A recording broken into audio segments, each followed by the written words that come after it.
Today we're making cream puff cake. Hi everyone, welcome to Black Cat Kitchen. I hope you're doing well. Today we're making cream puff cake. This is inspired by one of my favorite desserts that I used to make with my nonna. We used to make little cream puffs stuffed with a beautiful custardy cream and topped with a chocolate glaze. But today, I'm turning it into a cake that you can share with your friends. So let's get started. See the description below for a list of ingredients. I've prepared a 9-inch springform pan by putting the paper down on the bottom and then putting the ring over the top. This allows for a really tight seal so that you can spread your choux pastry easily. I'm just going to trim this up so it looks a little bit neater. Et voila!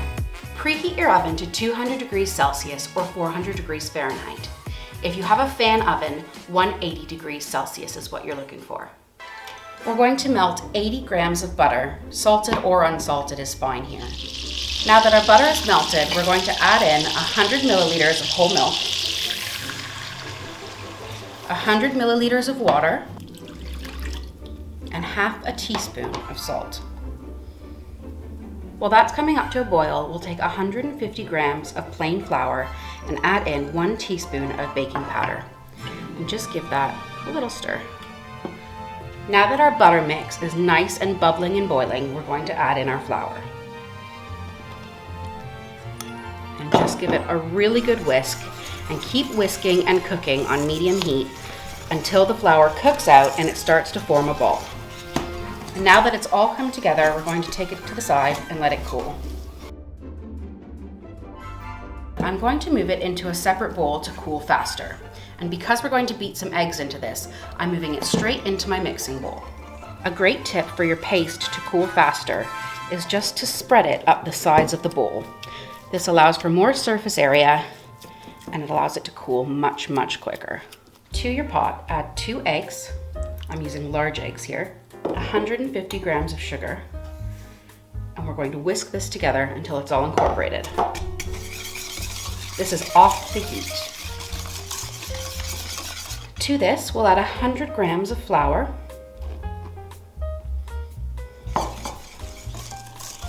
and once you've got a nice sort of eggy paste and your flour is all incorporated, we can slowly add in our 500 milliliters of whole milk. We're going to add our milk slowly to this because we don't want it to be lumpy. So incorporate a little bit at a time, each time until it's nice and smooth. We're going to turn this on to medium heat and just stir regularly until it starts to thicken. What we want here is for it to almost come to a boil until we get those bubbles that are coming up from the bottom. Once you see these bubbles starting to come up, you're going to give it 1 more minute of whisking, and then we're going to take it off the heat and strain it. Because this cake has no sides, we want this to be nice and thick to hold up to the weight of the choux pastry on top. While it's still hot, we want to sieve it through a mesh sieve. This is arguably the hardest part of this cake, is just getting this through the sieve. The reason that we sieve this is so that the cream is really silky smooth. We don't want any lumps and bumps in there because it's really the star of the show. Now that that's all lovely and smooth and there are no lumps, we're going to set this aside to cool. And just like I did with the choux paste, I'm just going to spread that up the sides of the bowl just to let it cool a little bit quicker. Now back to our choux paste. Now that this has cooled down to at least room temperature, we're going to add our eggs 1 at a time. I like to do this in a stand mixer or with a hand beater, but if you want to do this by hand, that's also perfectly fine. So 1 egg at a time into the mix. Once the first egg has been incorporated, add the second.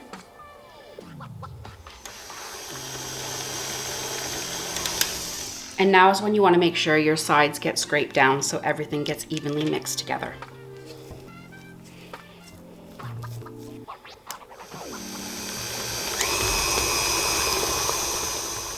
If you were looking to make eclairs or profiteroles, it's at this point that you'd put this into a large piping bag and pipe them onto a baking tray. If you want to know how to make eclairs, we'll pop the link to my video here. We're going to take half of our choux mix and put it into the bottom of our pan. Now we're going to spread out our choux all the way around our pan. And it's okay if it hits the sides because it's going to puff right up. This goes into the oven for 20 to 25 minutes, and then we'll do the rest of our mix. While both of our cakes are cooling, it's time to finish off our filling. Into the bowl of our stand mixer, I'm adding 180 grams of butter.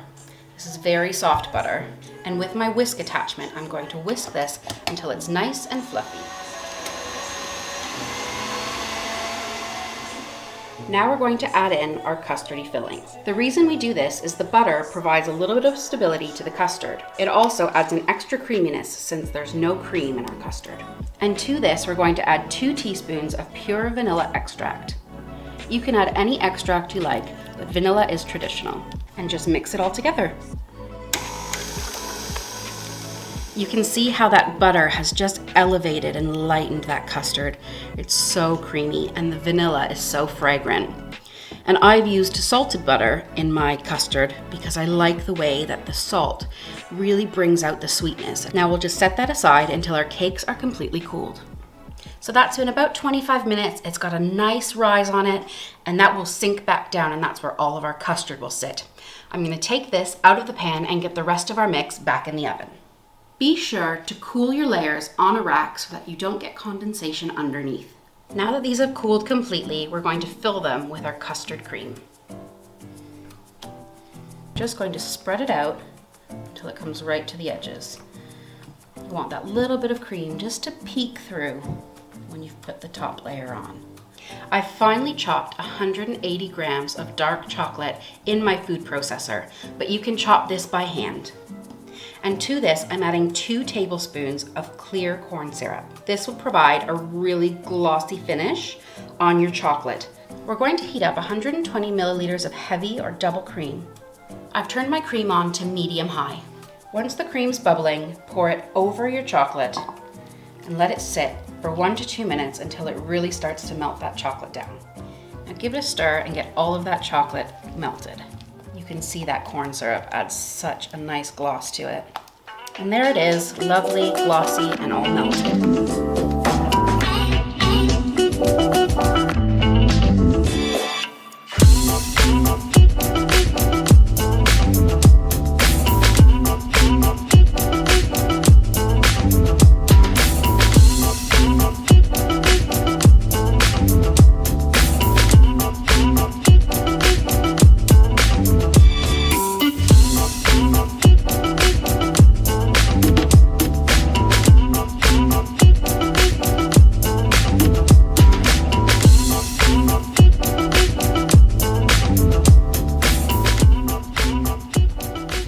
The choux pastry has the texture and taste of a donut, and you've got that thick, creamy vanilla cream on the inside. It really stands up, and that butter really mellows it out, and then you've got that dark, rich, glossy chocolate on top. It is like you're eating like a Boston cream donut. If you've ever had one, it's a Boston cream donut in a cake. It has all of the tastes and textures you could possibly want. It comes together so quickly, and it is an absolute winner.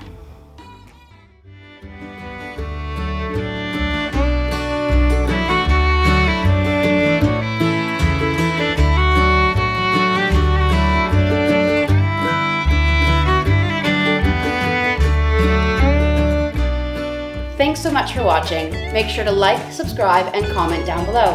And we'll see you next time.